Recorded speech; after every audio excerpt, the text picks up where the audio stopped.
Hey, Boaz here from Next Pittsburgh. I'm on the third floor of the Carnegie Library here in Oakland to visit a secret room that you've probably never been in before. I don't even exactly know where we are, but Jackie here is going to tell us where we are. Jackie, where have you brought us?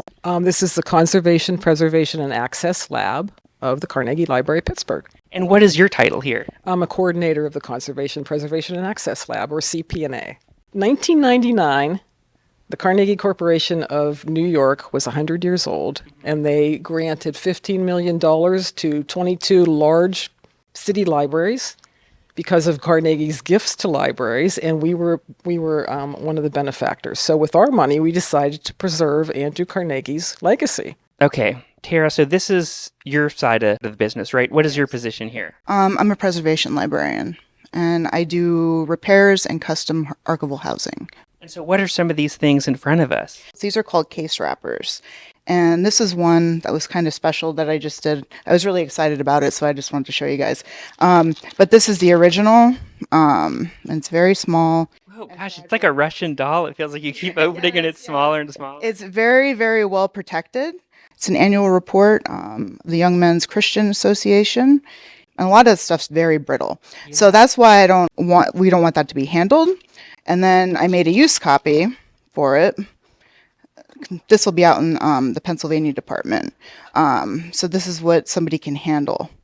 And what's this thing over here? This is so fun. It's awesome. So this is an accordion book, and it's ecclesiastical costumes. I think I said that right. And they're hand-painted images. They were separate cards, but somebody bound these together into a book, which is actually something we do. We do like a little workshop here for books like this, and you don't see them a lot, you know?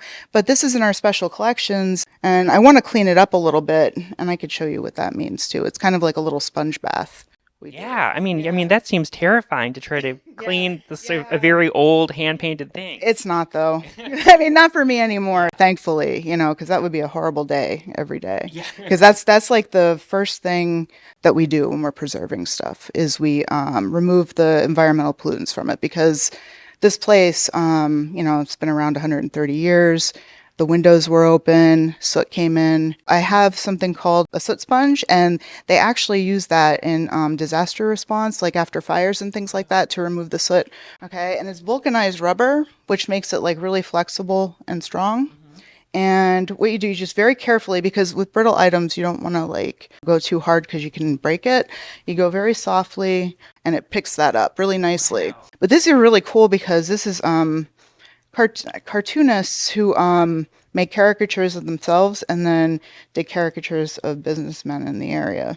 So what would this, I don't understand, if someone was looking for like an artist, they would look through this book or what? Actually, I'm not really sure why we have it or what they refer to it. I just thought it was a really nice book. But I believe it's something in our local history. George M. Harton, attorney at law. Yeah, and he liked fishing. Yeah, exactly. He was really into it. So there's a drawing of him doing it. I was told this is the crown jewel of the collection. So what does that mean? Oh, I guess it's just really special. Yeah. Okay, this is the bound volumes of the quartermaster Craig, Major Isaac Craig, from Fort Pitt. There's correspondence in these. There's supply lists. Oh, there's like breakfast horse feed? Oh, yeah. Dinner horse feed? Right. He paid a surgeon during the dates of December 96, January and February of 97. And that's 1797, yeah. And that was for $45 a month. What can a surgeon do for $45? I don't know. But everything here is accessible to the public. If you're working on a research project and needing to know how much they were paying surgeons in the 1790s, they can reference this book. Right.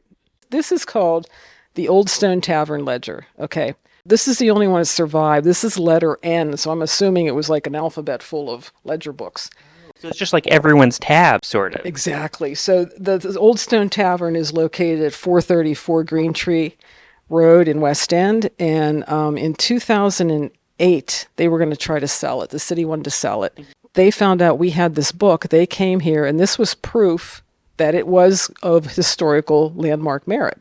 Wow. So this is kind of like what saved the tavern. So here you can know that William, who later became John Elliot, it seems like, got 2 gallons of whiskey and then 3 more gallons and which just sort of came back for another 2 later. Right. And they have ferriage. There was a ferry stop. There was a sawmill there.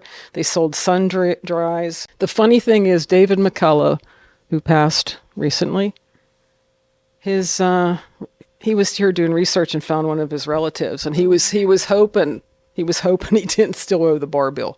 This is from 1794. Right behind you, we have a pen machine from the Allegheny. When they shut the Allegheny branch down, we were like, okay, we're taking this pen machine. Nobody's gonna care. So anyhow, When was this in use? This is so cool. this was probably 40s, 50s. Wow, pen vending machine. This is the coolest thing I've ever seen. 1950, University of Pittsburgh decided they wanted to start a photographic library. And so they hired Roy Stryker, and he hired 12 photographers. And it's kind of like a day in the life of Pittsburgh. They went all over the place from 50 to 52 or 53 taking photos. 18,000 photos they took. These are 2 samples from the original albums. This is Harold Corsini. These are a lot of his photos here. Oh, wow. So these are from like a CLO rehearsal in the 50s. Right, Goodwill Industries. I mean, it's crazy. I saw a Civic Light Opera when I was little at the Civic Arena, so I don't know if that's where this is or not. Yeah. This one here is by Elliot Irwitt. He was another one of the photographers. And he has some of the Monongahela Incline, wrecking operations on the Point Project. Wow. What's that? 2258. Oh, I guess this is summer. I mean, I guess this was at a time when there were still lots of buildings on the point, and now they're taking them down. Probably. That was in the 50s. Basement of the Carnegie Museum. Gosh, this looks like the scene from, Raiders of the Lost Ark, Indiana Jones. They just have all these crates. Right.